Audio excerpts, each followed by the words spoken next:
Hello, everyone, and welcome to another episode of the Migration Podcast. This episode will be part of a series that we're doing on partner visas. What we have decided recently after the boss returned from overseas, we thought that we would do a few different series, about different topics. And then in every episode of the series, that will allow us, the opportunity to kind of dive into some more nitty-gritty details for you instead of just kind of staying on the surface of a certain subclass and trying to cover it all in one episode. So I hope that you will enjoy that. The last time we got together, we did the first of the series on partner visas in some, great detail, and this will be the second one. Welcome, Nasir. How are you? Good, thank you. So we're going to talk about partner visas in more detail now. As a start, describe for our viewers, please, sort of like the chronological process of the milestones that occur after a partner visa is lodged. The typical ones. I know the milestones and the things that occur after the application lodgement can differ from applicant to applicant depending on what was included already and what's missing and sort of what the department is still looking for. But there is kind of like a typical procedural or process. That's I think correct. that the viewers would be interested in knowing. Sure. So first thing first, when we launch the partner visa, if it's a offshore partner visa, it is followed by an acknowledgement letter. And if it's an onshore partner visa, it depends. Let's say an applicant is holder of substantive visa, so it will be followed by, after the lodgement, followed by the acknowledgement letter and the bridging visa. But let's say if some applicant is the holder of the bridging visa, it will be followed by some bridging visa. It really depends which bridging visa is it. Let's say the applicant is holder of bridging visa A or B. So after the lodgement, the partner visa applicant will get the bridging visa C. But let's say if someone is the holder of bridging visa E, so naturally E comes with E. So, but let's say if someone is unlawful, it will be followed by acknowledgement letter and bridging visa C. Again, this is a general information. And after the lodgement, we quickly receive that. Sometimes it comes with the request for the health examination. Right. So we have to be careful there sometime if we get done the health examination straight away. So it remains valid for 12 months time. So always check the processing time. It's more than 12 months. So I think we should be avoiding that just to save the cost. So so after the lodgement, and the lodgement can be in two types of thing. In general, it's an online lodgement, online application submission. Right. In various or in exceptional cases, is a paper visa application. Paper form. Paper form we can send, but in that case, it takes time for receiving the acknowledgement letter and the bridging visa if someone is eligible. So, but the practice is to apply the online. So these are the steps we expect after the lodgement. Okay, thank you. Now, after the department already sends a request for additional information, given that, assuming that there was some information they were after, because not everyone gets a request for additional information. If you submit a rather complete application up front, then you may not experience that step where the department is requesting for more information. But after that usually comes a request for interview. Now, I always find that a bit of an interesting point and topic because in my experience, I can't remember really the last time that a department actually conducted an interview. It seems like, the normal procedure is sort of to skip that interview, or maybe it's because we're so good, we put in, really, really good applications. How often do you think, you have a much longer span of experience out of 100 partner visa applications? How many do you think actually end up where the department requests an interview with the applicant? Okay, so not the majority of them. Yeah, that's what I think too. Yeah, not the majority of them, but generally, if the visa applicant is maybe from the country of concern, or maybe the applicant is a person of interest, having the history with the visas things, or maybe the documents submitted are raising the red flags. So the applicant and the sponsor should expect the interview. It could be in person, could be video, or could be telephonic interview. Interview can be conducted with the sponsor or the applicant. They really want to see one thing: the relationship and application is genuine. Right. So they want to think. So yes, in majority of the cases, they do not see. I haven't seen much interviews there. Yeah. And if it's a point of concern, and if there is some doubt in case officer's mind, obviously on the basis of provided documents and the statements, and there are discrepancies, just want to clear those points, officer or case officer or assessor can conduct the interview. Thank you. I digress for a second because now you reminded me. I do now recall one partner visa client that did have a telephone interview. What they did is the department called. They set up an interview time ahead of time, and the department called and spoke to the visa applicant first, and they asked them a number of questions about, just like you said, about the relationship. They want to confirm that it's genuine and everything. And then they had just asked him about his wife, and then they finally said, "Well, where is your wife right now?" Yeah. And the applicant said, "Well, she's right here." And then the case officer said, "Well, do you mind putting her on the phone?" And so now the wife, who is the sponsor, is on the phone, and they ended up asking her exactly the same questions that they had asked the applicant. And obviously the purpose of that was to compare the answers.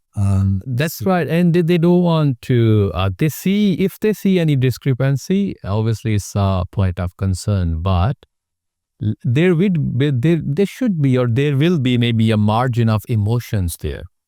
Let's say being happy or being sad moments. So I think the case officer, being human beings, they may give that margin of emotions, but the margin of facts, I highly doubt that.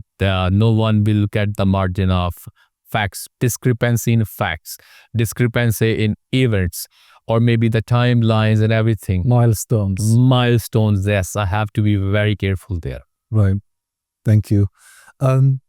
I think one of the other interesting things that our viewers will probably want your input on is, how to track their application. Now, you and I being in the business, we know that it's not easy to contact the Department of Home Affairs. They actually, on purpose, they don't have a 1-800 number or a 1300 number where you can just call and say, "Here's my TRN number, can you tell me the status?" And that is by design. And that's because if they were to offer such a platform, they would be inundated with hundreds of thousands of phone calls every day. They already are. They already handle a high number of calls, but, they try to eliminate the ones that are not necessary. And you spoke about emotions. When someone applies for a partner visa, then naturally they are, in a heightened emotional state. Yeah. They're nervous, they're full with anticipation. So there isn't an opportunity to just pick up the phone and say, tell me exactly where my application is. But there are a couple of things I think that a partner visa applicant can do. Why don't you please tell our viewers what those might be? Sure. Yeah. Coming to that point, it is by design that there are, you can say, some gap between the communications, or maybe the medium of communication. Because a partner visa is an emotional visa, and sometime maybe at the spur of the moment, the partners had some exchange of words or maybe some arguments, and they pick up the phone and say, "Oh, I don't want to live with this guy," or "I don't want to live with this woman," or something like that. So one sentence can ruin the case. Right. So I would say, yes, this is emotional. And I've seen someone approached and said, oh, my wife, we had the exchange of words. And normally the couple have that, obviously, case officers, they know about it. And she sent the email to the department. The department picked up, sending the letter of natural justice that you guys are not maybe living together or have the separation, etc., etc. What to do now? So this is not irreparable loss or irreversible, subject to you have any professional advice. Right. So what happens, sometimes people just go and say, oh, I'm not living with you, and they send to the department send the letter, and they think they can fix it. Sometimes it may not work. So that's where I'm just reiterating that, so they need the professional advice. Secondly, please, if something happens like that, do not go and withdraw the application. Just hold on to that moment and just let the time pass. Let the things settle down and see if you really want to live together or not. That's where you will make your good decision. So yeah, and also, as you asked a question, that what are the mediums? So you can always check on your, obviously, IMEI account, or you can contact your migration agent asking the status. And normally people, the migration agent, so they let you know about the status if some correspondence come from the department. And also keep the application updated. Let's say you have applied or submitted application on 5th of January 2025. Right. Now this is, let's say, June 2025. And in those 5 months, you had some development of the relationship. Maybe you made a trip. Obviously, you exchanged some messages. There are some financial transaction and everything. You can, I would say, in quarter, update the department, have that updated information from you. So, or if you call the department, are you just calling the department because they are doing their work, and I see the officers, case officer, are very responsible people while they are making the decisions. And if you say, oh, please, can you expedite my process? It may not work. Right. Because they are doing their work, and that's why there is published time. So these are a couple of points the applicants needs to consider in this situation. Thank you. Okay, now also, you spoke about updating your details. I think another important detail that might have occurred, which would definitely be something you should update the department about, is maybe you've had a child in the relationship since the time you lodged it. Positive point, yes. Yeah, a positive point, and definitely an important point to update the department about. On the other, that's not something that's not so positive. Maybe, like you said, you kind of alluded to, maybe your relationship has broken down since you've lodged. Now, that is when you have to be very, very careful, and that's when you really need the advice of a professional migration agent. Because just because your relationship has completely broken down in the process doesn't mean now on the surface you might think, well, that means my application is going to be refused. That's probably true in most of the cases, but not in all cases. You really need a good migration agent that you can talk to, that can sit with you and discuss how your relationship broke down, what caused it to break down, where does it stand right now, because there might be a way to still preserve your application, if you're from the perspective of the visa applicant. Isn't that correct? It is correct. Let's say the partners had some differences and relationship breaks down. As I said earlier, they need to let that moment pass and just think, okay, if it still has happened, they're no more don't want to be in relationship, they have 14 days to inform the department. But that does not mean that you need to withdraw the application. Right.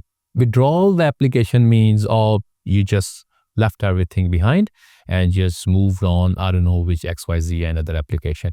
But let's say our relationship was broke down because of the family violence.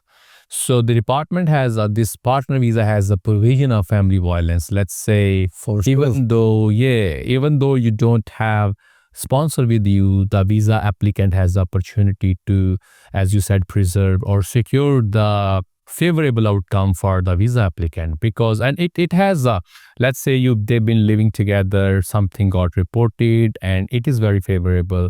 Maybe after that, an independent expert opinion, maybe psychiatrist or psychologist gives the opinion, someone been under that family violence, etc. So there is a family violence provision. That's where they can preserve their application without the sponsor. It really depends on the circumstances. And instead of decision or deciding by themselves, oh, I need to withdraw the application, I want to get rid of everything, I think that's the point where they need the advice of an expert and just decide they want to proceed with the application or withdraw the application, whatever, but must have a mindful decision instead of an emotional decision. It can be favorable for the applicant. Right. So in a nutshell, I think we're both sort of saying that for the sponsor or the visa applicant, do not make a rash decision in an emotional moment, because every relationship, of course, has its ups and downs. Of course. Just because you just had a bit of a glitch with your partner, and you're in a very emotional state, don't make any decisions at that point. Let it rest for a little bit and only make decisions to withdraw or not withdraw, when you're calm and your brain is working properly, and after you've consulted with your migration agent who can tell you whether it's best to withdraw or not withdraw. That's right. Thank you so much for that. Now, let's talk about natural justice letters now. For those of you who are not aware of, familiar with that term, natural justice letter is basically a letter that the department may send to the visa applicant or the sponsor, because the department sees that they owe to the visa applicant natural justice. Natural justice is like a concept under common law. And so the concept is basically the department believes that everyone has a chance to be heard. And so that's why if the department has a question or if there's a gap in the information or documentation, the department gives the applicant that right to natural justice and sends them a request and provides them an opportunity to comment or provide whatever the department says is missing. How would you advise our applicants that may have, lodged an application and they went through the first, the couple of milestones we already covered earlier, and now they're at the point where they've received a natural justice letter from the Department of Home Affairs? All right.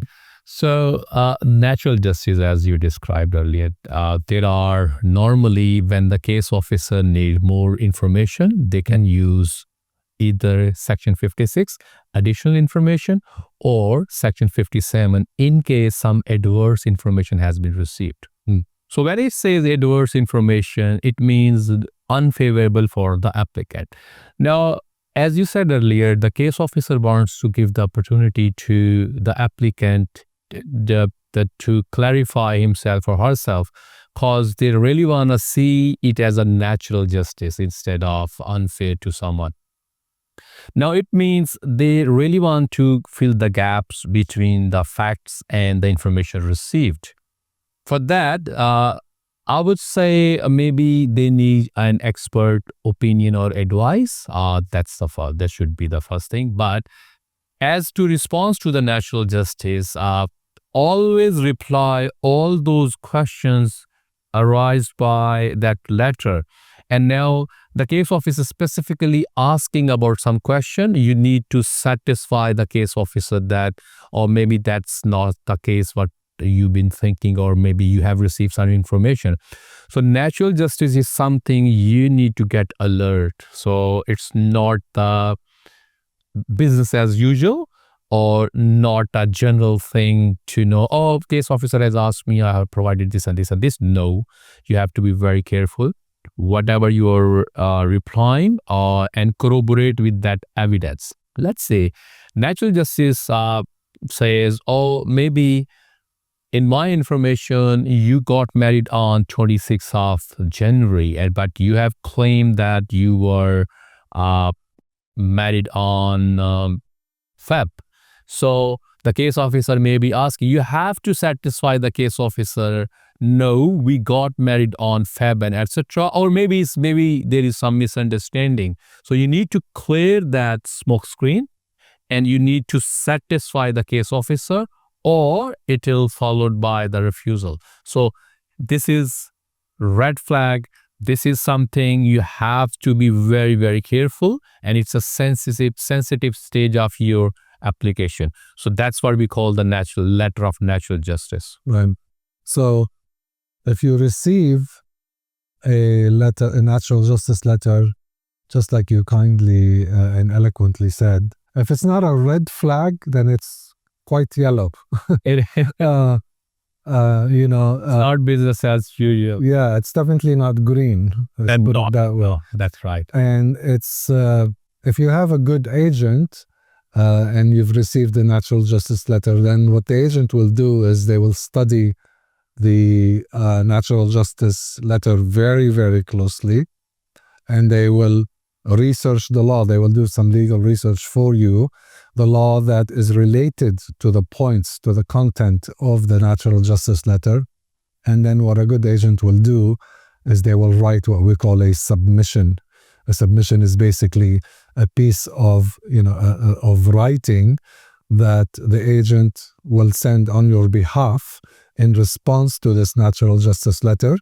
And in that submission, a good agent will reference, just like you said, will address every single point in the natural justice letter, but not only address it and answer every point, but like you also said, support it by evidence. Because in any submission, whether in response to a natural justice letter or not, in any submission, it is never wise to just make claims.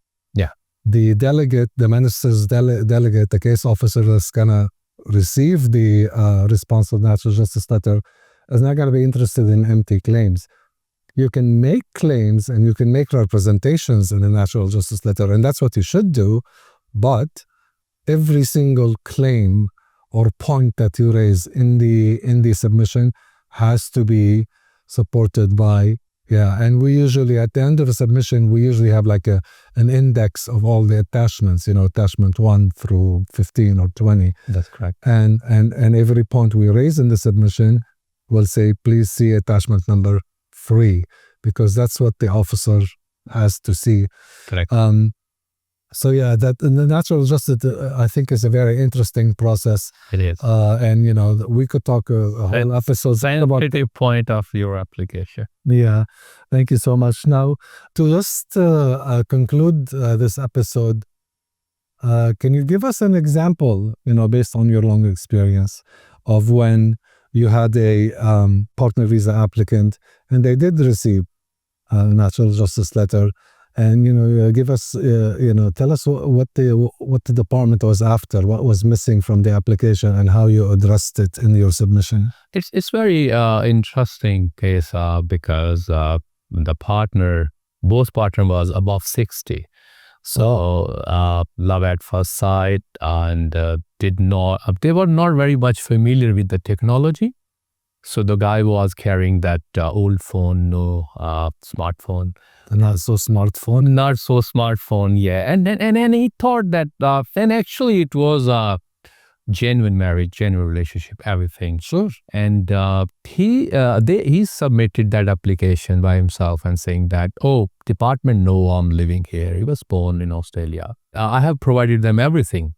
He hasn't provided any communication, hasn't provided any, many stuff that is generated by the smartphone, and received that natural justice. And he was like, I have replied everything. He did it by himself and ended up having refusal. And then we submitted that appeal, and the appeal process took maybe, I think, 3 years time.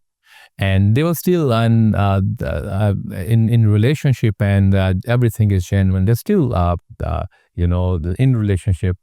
And in the hearing, obviously, that member a member of the tribunal asked a couple of questions to wife and then husband and understood that it's a genuine relationship. It was just not supported by the documents because they were not very much familiar with the process. So it can go either way, and obviously it took them in total maybe 5 years to get the grant. So it can be avoided, including the tribunal. including the tribunal, obviously, and it could be avoided in the first instance. And yeah, it can be sometime very unique and interesting to know these cases, and our life is full of those, Wow. Yeah, it's interesting that you said, I think the key word there is it could have been avoided. Yes. Because sometimes clients say, I'm very confident of the genuineness of my relationship, and I think I can, put in all of the, a good application form, and I think I can provide all the documentation, and I don't need to go through the expense of hiring an immigration lawyer or an agent. And that's all. That's all right. Well and good. Yeah. But there are so many pitfalls in immigration law, really. I mean, immigration law is so complicated and so branched out and so old and so layered that you will be, best served with the advice of an agent. And in this case, for example, they may have saved, the agent fees for the preparation of the applicant. Tell me about But it. they ended up more paying the agent for the ART review. Yeah. And waiting, 5 years instead of, the usual 2 or 3 years. So, not everything is as it appears on the surface. Yeah, as you say, layers like onions. That's the migration law. Yeah, you peel and you think you're done, but then there's a whole other group of layers underneath. Yeah, that's right. Yeah. Well, thank you, Nasser, so much for this episode. I hope that our viewers enjoyed it and benefited from it. And like we said up front, this is, a series that we will be doing on partner visas. And in each episode, we'll pick, sort of an aspect, a typical aspect of partner visa, and try to dive into it in, minute details for you guys and for your benefit. So please share the video and comment, and any questions you can send us, and stay tuned for the next episode, which will be coming up very soon. Thank you so much. Thank you, Madhu. Thank you.